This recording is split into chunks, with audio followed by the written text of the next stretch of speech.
All right. Good morning. Today's reading comes from Genesis 17, 9 through 14, and 23 to 27. Please read along with me.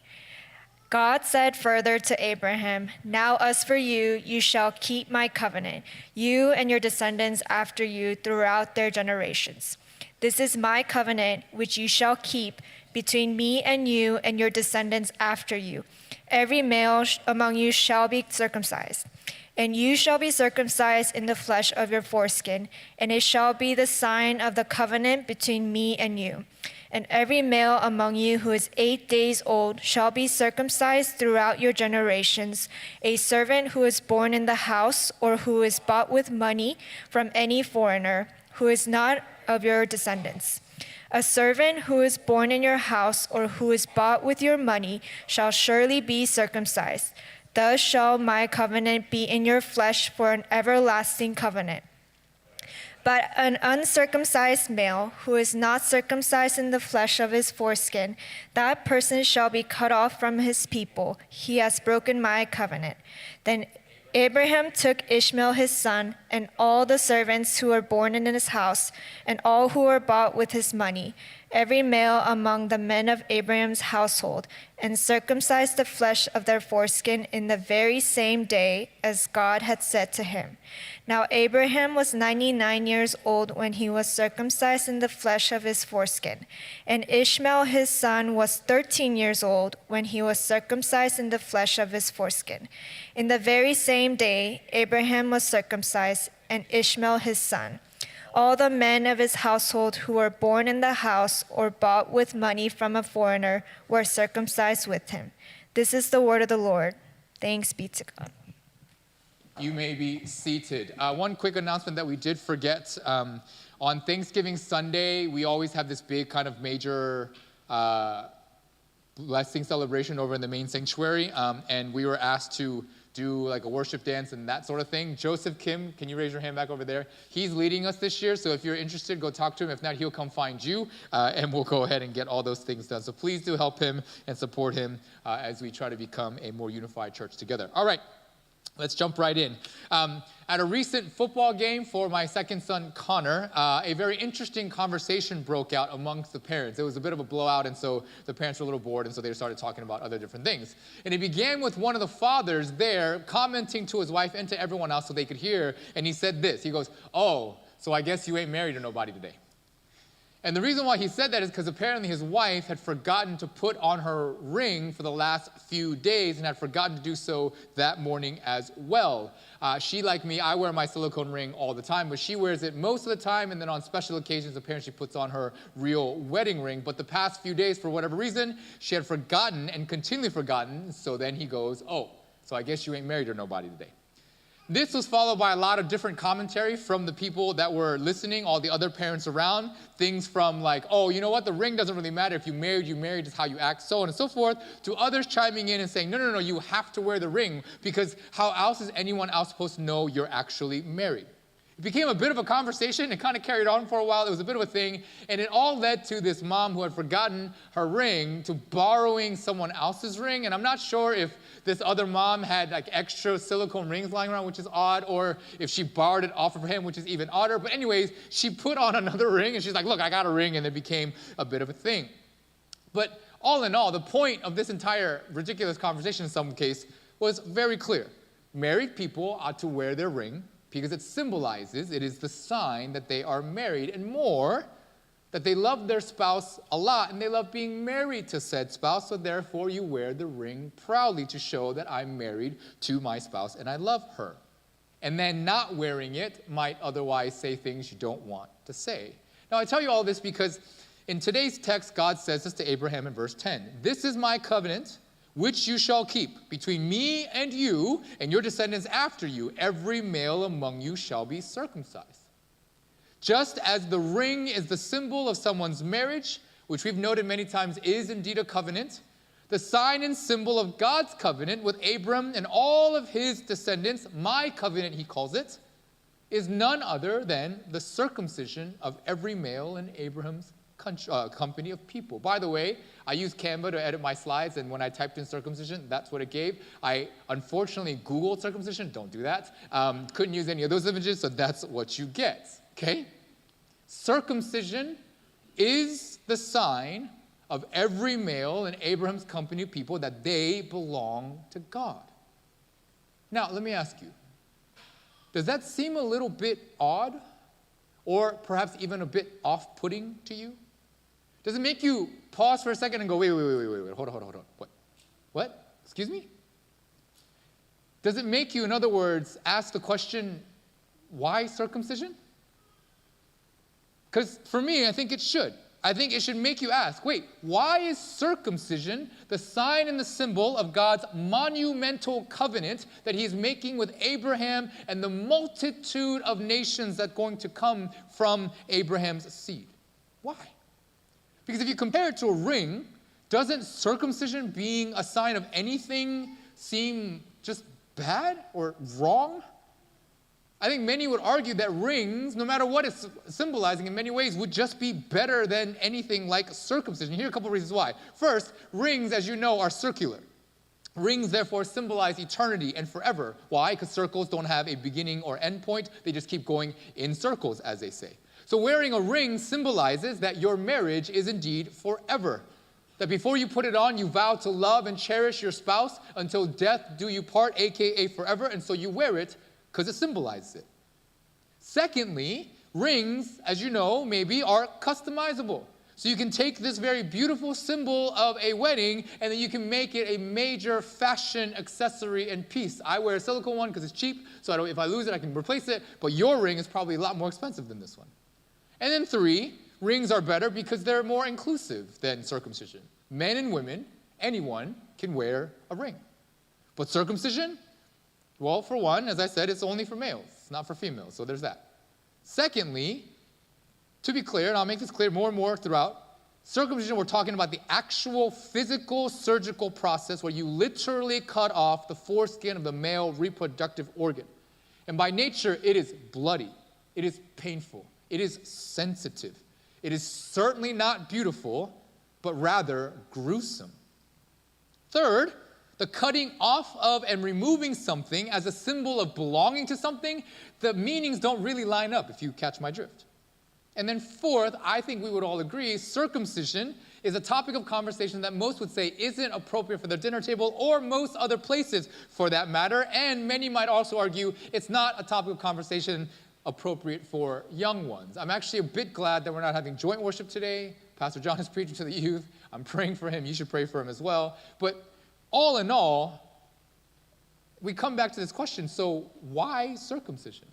Why in the world would God choose this to be the sign of his everlasting covenant in the moment, in the middle of this monumentous thing that he's doing? Why would God choose circumcision to be the sign of his everlasting blessing? That he has chosen Abraham out of everybody, and he's going to fruitfully multiply him into a multitude of nations for all of eternity. Why circumcision and not anything else? Does it make you wonder? This is the question for today, if we're going to understand this text properly. And again, let me make this clear. What God is telling Abraham to do is not some sort of spiritual thing. God is telling Abraham to physically perform the surgery of circumcision, the cutting off of the foreskin of the male reproductive organ to everyone in his company. Simply put, there's no getting around the physicality of this command. There's no getting around the talk of blood and the cutting of stuff and things of that nature. There's no getting around the gruesomeness of this procedure because it is what it is, and it must be if we're going to understand it properly as a blessing. So before we begin, take a moment, because you're going to hear those words a lot, and we're going to go through this with care and sensitivity and all of that, but I think to get there, we may have to get through some difficult things in order for this to be a blessing. So take a moment, prepare your hearts for the things I've been doing all week, getting ready to say these words over and over again, and then we'll begin, okay? So take a moment. Let's begin. Why circumcision?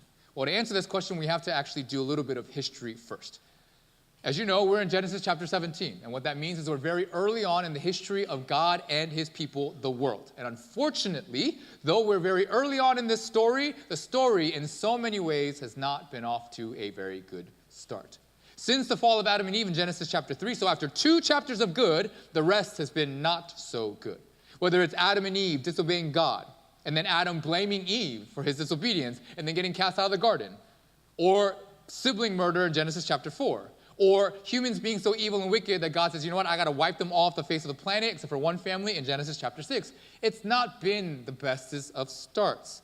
And then after God says, you know what, I'm not going to ever do that again, the flood and wiping people out, in Genesis chapter 11, humans are up to such no good yet again that God has to scatter them, confuse them, creating essentially the divisions in humanity that we have to this day.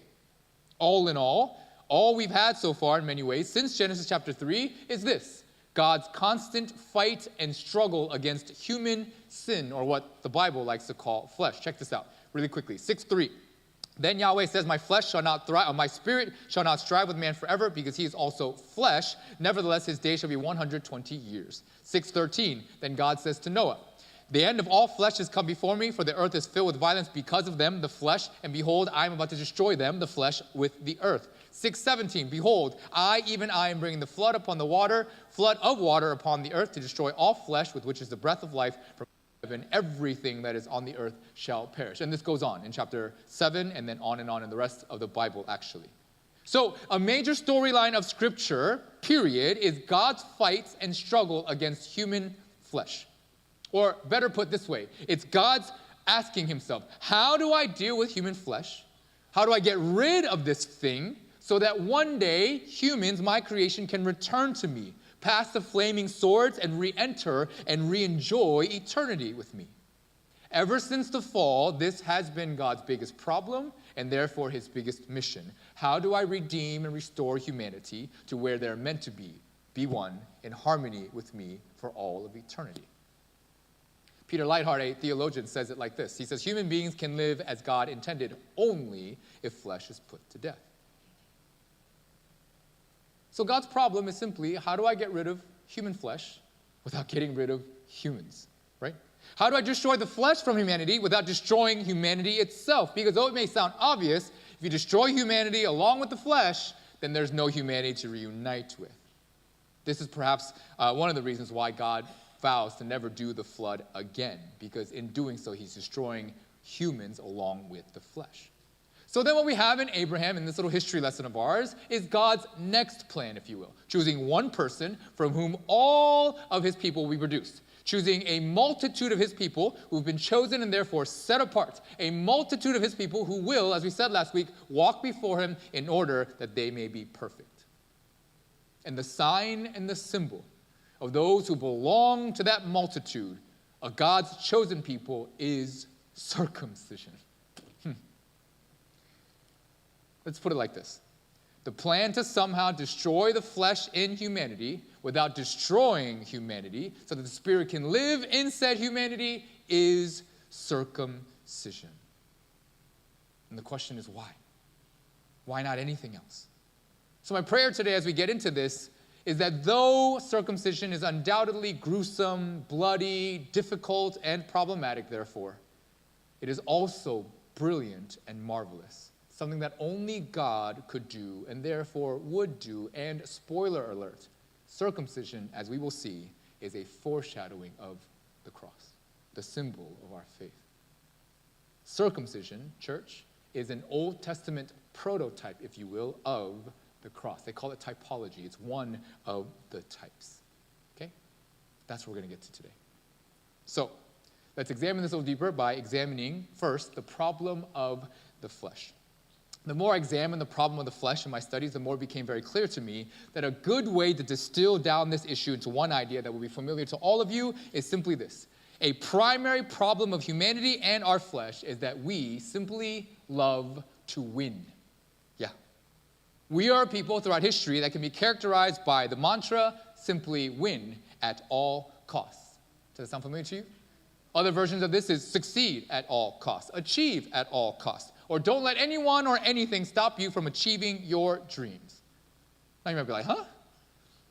This win at all costs is usually a positive mantra, and it sounds really nice until you recognize that sometimes the cost also includes killing and destroying in order to win. Now, if you don't like this one, there's others that we've used in a very similar manner that you may be familiar with. First, there's this. There's no such thing as second place. Either you're first or you're nothing. Gabe Paul. And then Vince Lombardi, the famous football coach, if you know of him, kind of took this and spun it on his own. He says, there's no room for second place. Either you're first or you're the first loser. But my favorite of all time, penned by none other than the current philosopher and poet himself, DJ Khaled, all I do is win, win, win, win, no matter what. You didn't think that was coming, did you? Now, if winning at all costs, therefore, and succeeding at all costs is the goal, well, then how does one win? Well, that's a pretty simple answer. The clearest and easiest, or therefore the best path to winning is simple. Beat anyone and all who stand in the way, right? You beat them. But how do you do that? Well, simple. Again, by being stronger, faster, bigger, and better. Whatever better is, right? Strength, power, intelligence, numbers, money, whatever it may be more of it. Be better than your opponent, and you win. Case in point, do you know what the gamers, aka young people in the world, like to call or say about someone that is unbeatable? They call it OP, overpowered. More power, more strength, over whatever is the way that you win. So what has humanity done then since the beginning? To win, to beat our opponent, we've done anything and everything to do so. And our opponent, quite often, or most of it, if not all the time, is simply anyone other than me. I have to make sure that I win. I come out on top, even if that means others must suffer. And from the beginning of humanity, we see this, right? When Adam and Eve are caught, what do? Adam immediately throws Eve under the bus, blaming her and God. He goes, the woman you gave me, gave it to me to eat. The idea is let the woman take the fall, no matter what. Win at all costs. If it works, I win, she loses, we're all good. And then when envy catches Cain in the next chapter, what does he do? He murders his brother. Cain wins. Abel loses. When men find women attractive early on in the history of the world, they take because they can. Why? Because they're stronger, mightier, they have more power, etc. So from the beginning of history, God is running into this problem constantly, the wickedness of humanity, who at the expense of others keep propping themselves up where only a few win and all others lose. And then to make it all worse, all this is doing is constantly creating a cycle where you just continually perpetuate this. When someone wins, what happens? Losers eventually don't want to lose anymore, so they get stronger and they come back. And then eventually another battle ensues, yet with another winner and another loser. And in the end, what you have is a system that is self-fueling. It just keeps on going, where everyone is always strong, trying to be the strongest, the mostest, the bestest, and so on and so forth. It just fuels itself. And then, of course, this then goes even worse and then gets into a thing called cheating. And although we know that it's bad, it's called cheating after all, we do it anyway. Remember, win at all costs. Doesn't matter, even if it includes cheating. If you know about sports, the LA Dodgers just won the World Series. Quite clap. Congratulations to Dan and Becky and any other Californians out there. Congratulations. Or sorry, not Californians, LA folks out there. What do you call them? Los Angelians? I don't know. Los Angelos? Anyways, whatever. Congratulations to you. Big win. In baseball, though, the thing that marks or mars baseball's history is the chicks dig the long ball era. It's where everybody, or a lot of the people, took steroids just so they could hit the ball further and hit more home runs. Blatant cheating. And of course, we have to address, I know, there's the whole trash can thing, so there's that. But win at all costs. A fundamental problem of the flesh is simply that in our flesh, we twist so many things so that we come out on top. We noted way in the back that God designed for one man and one woman to be. That's the way he designed it. But then men started taking more than one.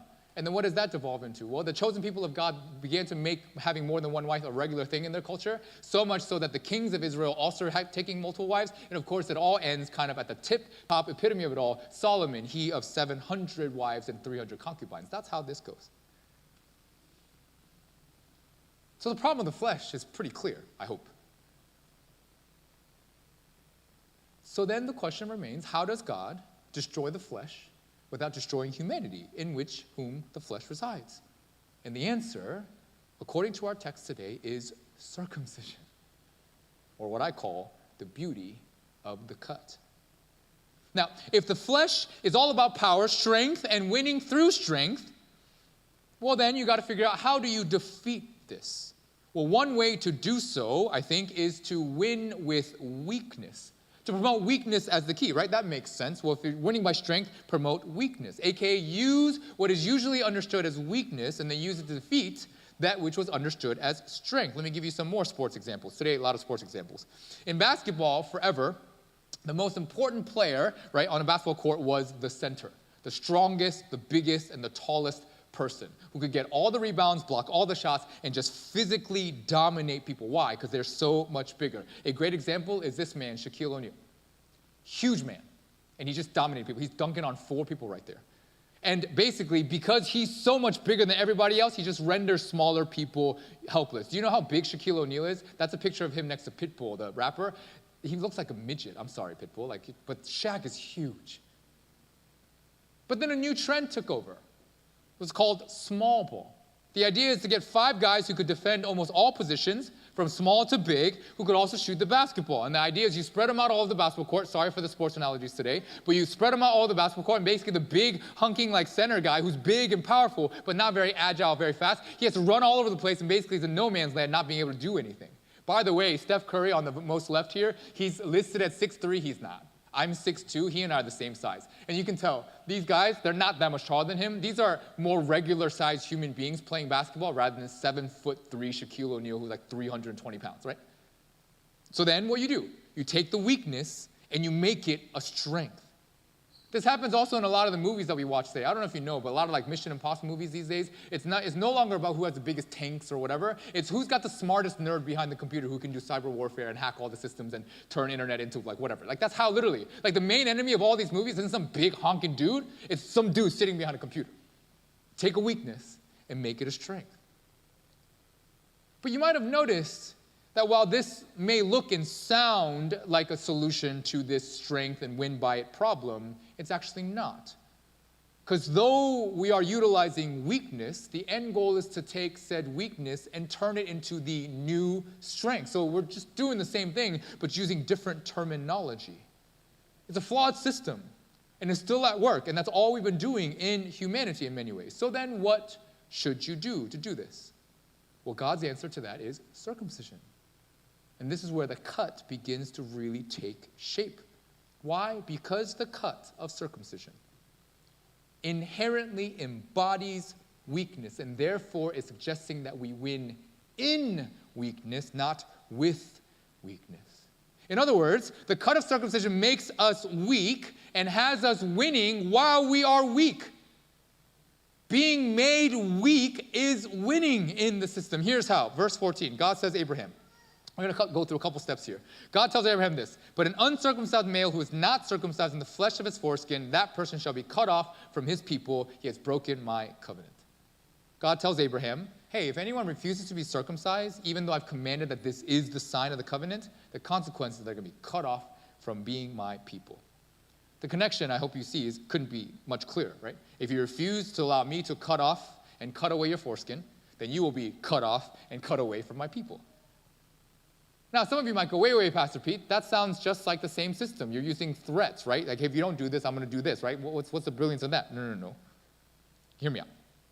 We're going to keep mentioning this throughout. But anyone who's undergone the surgery of circumcision, not as a baby, but as a more grown person, like a child or even older, right, teen, they'll tell you how painful and terrible this is. I knew a family back in Canada that for whatever certain reasons, I won't get into it, couldn't have their 2 sons circumcised when they were babies, okay, when they were infants. So they had to wait until they were 13 and 15, respectively, okay? And so then decided to have 13 and 15-year-old sons circumcised at the same time. And in talking to the parents throughout the process, they felt so bad, right? And again, apologies for this graphic nature, but you'll hear it a lot. Why? Because it's literally doing surgery to the most sensitive part of the male body. Every male in the room knows how much it hurts when you get hit in those regions playing sports or whatever. Exponentially multiply that, and that's the pain of circumcision. For them, it took almost 2 weeks for the pain to simply subside, let alone to be able to get back to normal activity. And apparently for 2 weeks, it was just constant pain for these 2 individuals. And the reason why I mention all this is because you must understand that because of the amount of pain you're in, literally those two boys and anyone who goes through this process is literally rendered useless and defenseless. If you get hit in those regions playing sports, the only thing that makes you kind of feel good is you curl into a ball, right? You just kind of. But when you have surgery like that, you can't even curl into a ball because you can't. It's just not possible. So all you basically do is just sit in pain and cry. So what God is telling Abram and his household is if you're not willing to submit to being cut in such a way that makes you utterly weak and powerless, then you are not my people and therefore you will be cut off. But are you hearing what God is really saying? He's saying being a part of my people, the sign and symbol of being part of my people is accepting and submitting to the idea of being made utterly weak and powerless.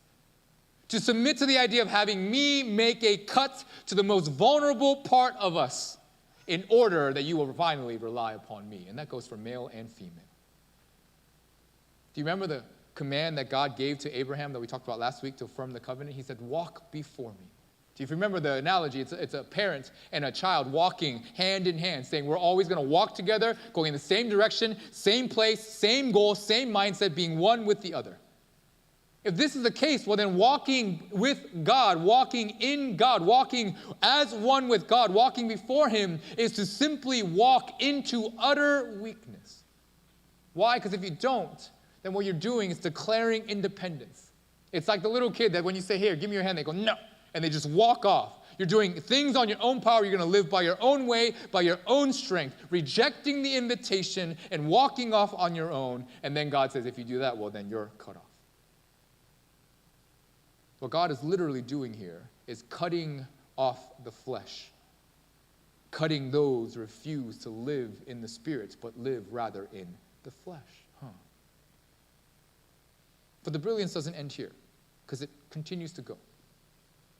Because another thing that you start to see is that circumcision, though it may not sound like it, has massive benefits by the cutting away of things. Again, the beauty is in the cut. Scholars have noted in history that one of the legacies of Adam and Eve is simply this, and not a good one, is that by being his offspring, we, having been born after he sinned, we inherit his sin. In our birth, we inherit the flesh, the sinful nature, the sin of his. And so what God's mission is to cut away that flesh, as we've said, that we've inherited from our birth. So then what God needs to do is effectively somehow cut away the sinful nature, again we've been saying this, flesh, without cutting all of us off. And the way you do it is to cut off the part that's bad and then purify the rest. Here's an example. Have you ever gone into your fridge and then you discover that the fruit that you should have eaten is kind of going bad, like an apple or whatever? Now, if you bougie, what you do is you throw the whole thing away. If you're Korean, you take the part that's rotted and then you cut it away with a knife and then you still give it to your children. It's okay, it's good, don't worry about it. I cut away the bad part. You don't do that? I do that. My kids are fine, right? Okay. You're not a bad parent if you do that, by the way. You're just being frugal, okay? But that's what you do. And what are you doing in essence? You're purifying, cleansing the bad parts, and then giving the good parts, the edible, good, and clean fruit. So what God is doing in cutting away the foreskin is symbolically God is saying, I'm doing this in more ways than one. I'm actually purifying and cleansing you so that you can take away the bad parts. And it's actually more than even just spiritual. Did you know? Interestingly, it's been noted that the practice of circumcision, that the Jewish people have practiced forever and ever and ever, that because they practice circumcision, they've enjoyed medical benefits that others have not. Apparently, some doctors conducted some studies in the mid-1900s, in the 1940s and 50s, and they found that Jewish women have had a remarkably low rate of cervical cancer, and they found out the reason is because all their husbands were circumcised, unlike other cultures. Others have noted that there are hygienic benefits to circumcision for young boys or males of all kind, that indeed there's less risk of infection and disease and whatever in that area. Why? Because of circumcision. Even in the physical, you cut away and you're indeed purifying and cleansing. But outside of the physical, the brilliance of the cut is that in circumcision, what God is doing is symbolically cleansing and purifying Abram and his chosen people. He's saying, you've inherited this sinful nature from Adam, and I'm going to cut it away. But how do I do that, and why circumcision? And again, apologies for the graphic nature. It's because of this. How does one procreate? How did Adam procreate? You have to use the male reproductive organ to procreate. And so in doing so, you're literally spreading the sinful nature by the act of procreation. So what God is saying to Abraham is, from you, I need to purify you and all of your offspring. And what I'm going to do is to cut away the foreskin so that when you procreate and indeed have the multitude of nations after you, you will not then spread the same type of thing. I'm purifying and cleansing you. That's why Jeremiah 4:4 says, circumcise yourselves to Yahweh and remove the foreskins of your heart, men of Judah and inhabitants of Jerusalem, or else my wrath will go forth like fire and burn with none to quench it because of the evil of your deeds.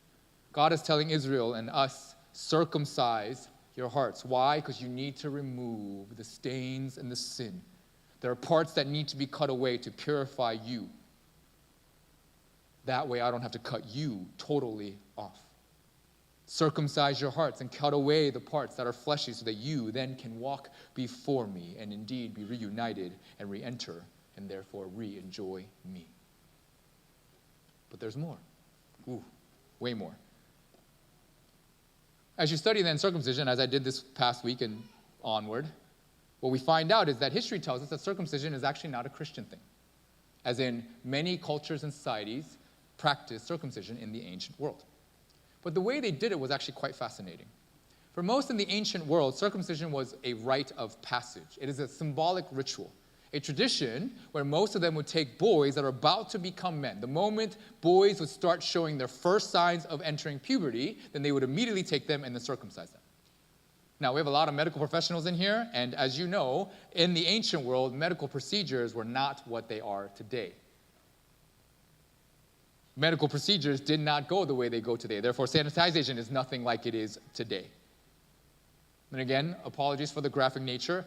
Circumcisions then back in those days were crude. Whatever they had as knives is what they would take, and then they would just literally take it to the male reproductive organ of these young boys, and then they would cut away the foreskin. And it's not qualified doctors. Doctors in the room have to go through many, many years before you're ever qualified to do anything like this, right? I hope. Well, back in those days, most likely the person who performed it was the head of the clan. Whoever that was, they just went ahead and they did it. And the reason why all of this is important is because simply this rite of passage meant this. Because it is dangerous, survival was not guaranteed, not all who underwent circumcision therefore would live because it is so harrowing, crude, and all that stuff. Then those who survived was then seen as those who could handle it. Those who survive, and again, apologies for the graphic nature, were now then proving to be worthy of wielding the very powerful and useful weapon that they now had at their disposal. And this makes sense. Why? Because throughout the history of the world, masculinity has been defined by what? By a man's sexual prowess and your ability to spread your seed as often as wide as you could, to attract females and then spread your seed as many as you could. In other words, the ability to use your newly found male organ weapon was the symbol of manliness.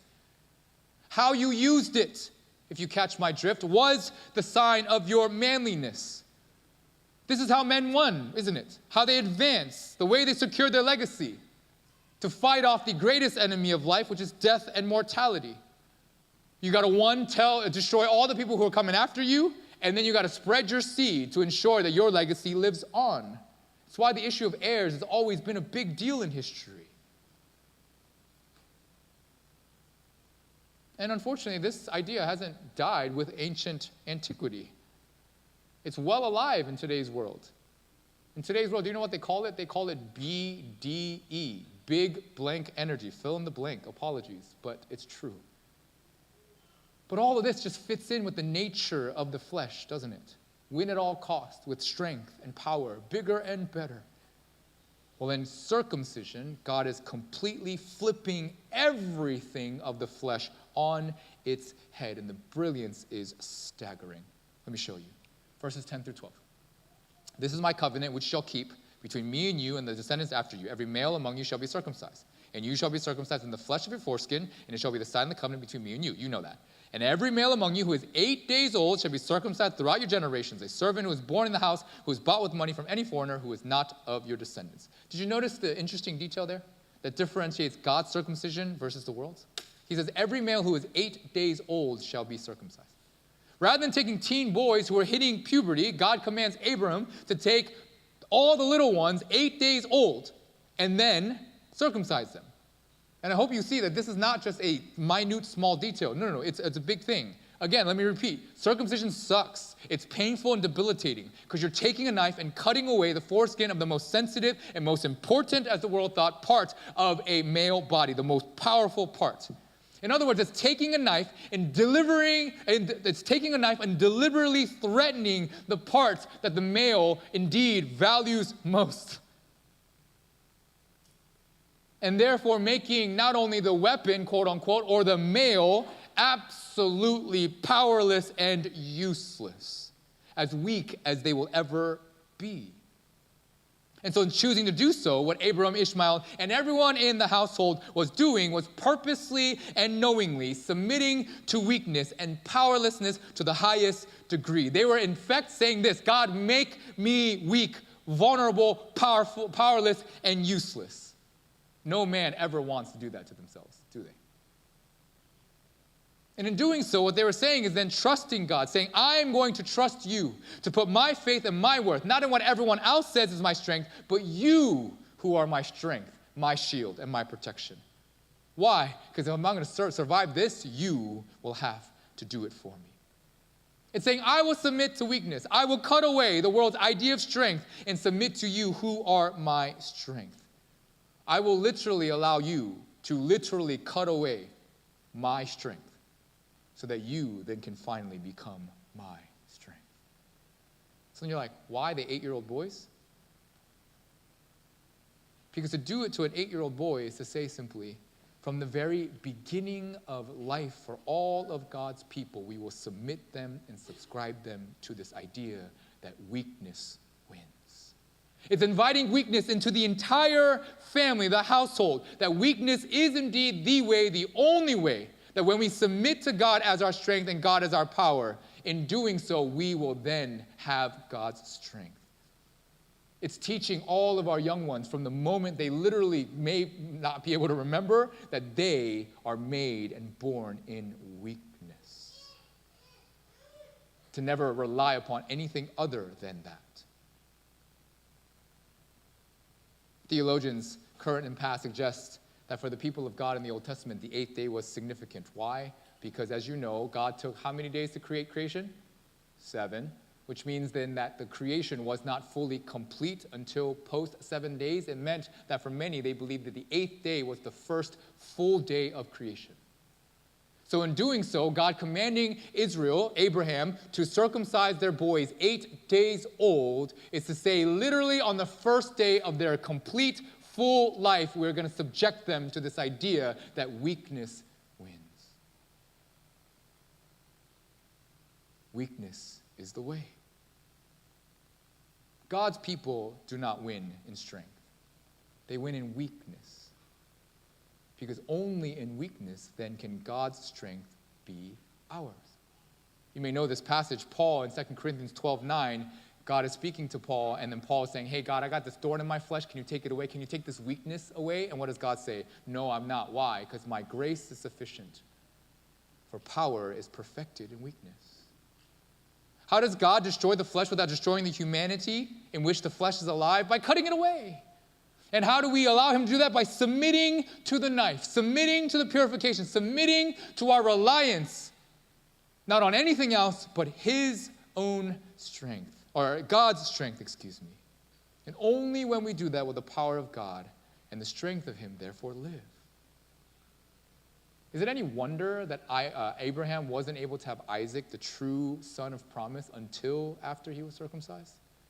That only after he put to death the reliance of his fleshly strength could then God's power truly work through him. Ishmael is a symbol of his fleshly strength.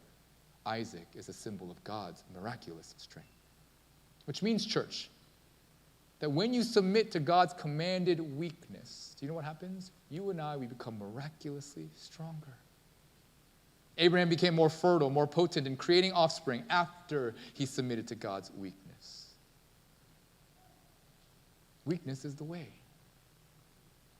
But here's how we finish. We have a few minutes. Have you ever heard of the phrase that Jesus on the cross put death to death by death? It's a fascinating idea that Jesus wins in a way that no one else could ever fathom of doing.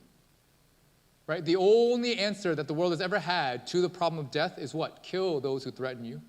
Push away death as far as possible. And then, though you can't beat it, try to spread your seed as far as possible so that indeed you can live on through their legacy. But God's way, totally different. In weakness. I'm going to kill death, Jesus said, by dying, so that death is no longer a thing. This is not winning with weakness, as we said. No, this is winning in weakness. And how does God do that? Through circumcision and through the cross. He changed the whole system. Get this. Did you know almost every covenant in Scripture requires blood and cutting? Genesis 15, God cuts up the animals in half. Bloody scene for sure. Genesis 17, circumcision, cutting off the foreskin. Bloody scene for sure.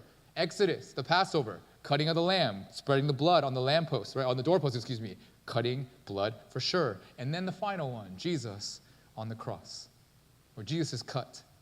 His blood is spilled. And Jesus is cut off, therefore, from the land of the living, as Isaiah tells us.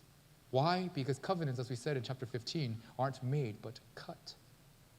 But did you notice the final detail in the passage I gave you? It says that a servant born in the house, so not your household, but a servant, any foreigner, will also be circumcised. And that's exactly what Abraham does in 23-27. Why does this matter? I don't know if you know, but we're not required to be circumcised anymore as Christians. You know that, right? Physically, anyway. Why? Because from the very beginning, the promise to Abraham and his family was beyond Abraham's biological family. Servants and foreigners, even people acquired and bought with money, can be included. So if that's the case, then the only way to ensure that we and our flesh of the entire humanity, not just Abram and his descendants, can indeed be cut away and purified and made whole, is then that not just one person's circumcision or an individual or whatever, something so much bigger must be done so that all of humanity can be covered. And so what does God do? He sends his son.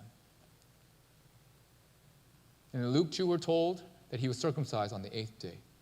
Jesus being a full Jew, fully human and fully God. And then after he grew up, then what happens? Jesus then gets taken to the cross, and he's literally cut and then cut off, fulfilling all the covenants of old. Genesis 15, the price of breaking the covenant was that God would literally be cut in half, cut off. Indeed, that's what happened to Jesus. Genesis 17, cutting away the shedding of blood to purify all of God's people. In Jesus being cut away and cut off, we are purified by his blood. Exodus' covenant, the blood of the Lamb, ensuring that death will pass over us. His death and his blood marking us allows death to pass over. And then the cross, where God literally turns his face away from his son, who's crying out to him, all so that he would be cut off and we would never be. Why circumcision? Because it's the only way we can be purified without being cut off. Why circumcision? Because circumcision is what leads to the cross, and Jesus being cut and cut away, cut off, bloodied, and all of that is the only reason why we do not have to be circumcised in flesh, but only in heart. How do you win the problem of the flesh? By making your son be cut off so that you and I can all be made whole in him. That's why Colossians 2 says this, for in him all the fullness of deity dwells in bodily form, and in him you have been made complete, and he is the head over all rule and authority, and in him you are also circumcised with a circumcision made without hands, in the removal of the body of the flesh by the circumcision of Christ. Church, the call today is simple. Difficult, but simple. Won't you let him cut away the flesh? Won't you live by way of weakness rather than the way the world tells you, which is to win in strength always? Ladies and gentlemen, everyone in the room alike, the world will teach you and all of our children and everyone beyond that you win, and winning is the only thing that matters, and you win at all costs by whatever you need to do.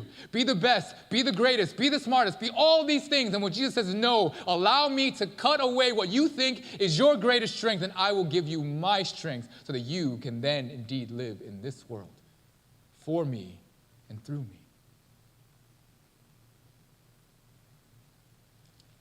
It is a drastic call, but one that is so worth it. Because otherwise, you and I will be fighting this problem of flesh until the day we die, and we will never win it. But if you submit to his weakness, then he will have done everything so that you will never indeed die. He cut off so that you can pass from this life onto the next and enjoy him for all of eternity. And let me leave you with these three things. Do you know how you do that? I know, it sounds like a big thing. You begin by being obedient.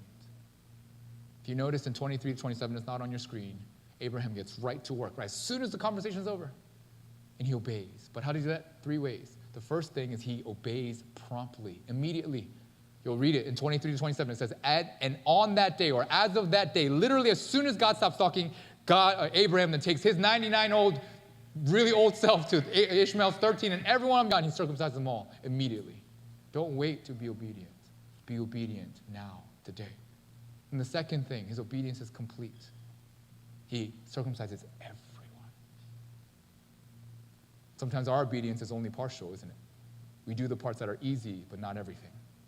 But you know why that's important? Because obedience almost always is risky.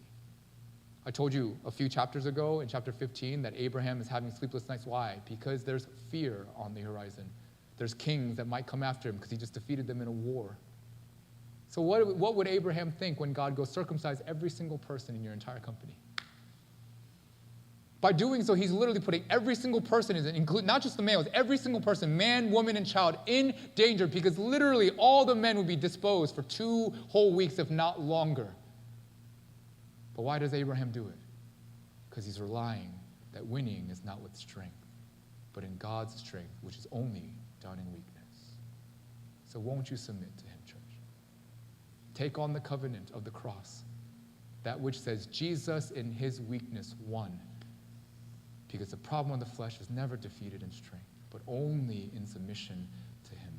Submit to his ways, though it is difficult, and find that indeed his strength will be yours. Fight the world not by becoming stronger, but by relying upon him who is indeed the God of all things. Take some time to reflect, and may he indeed circumcise your heart today, so that you then can worship him and live with him for all eternity.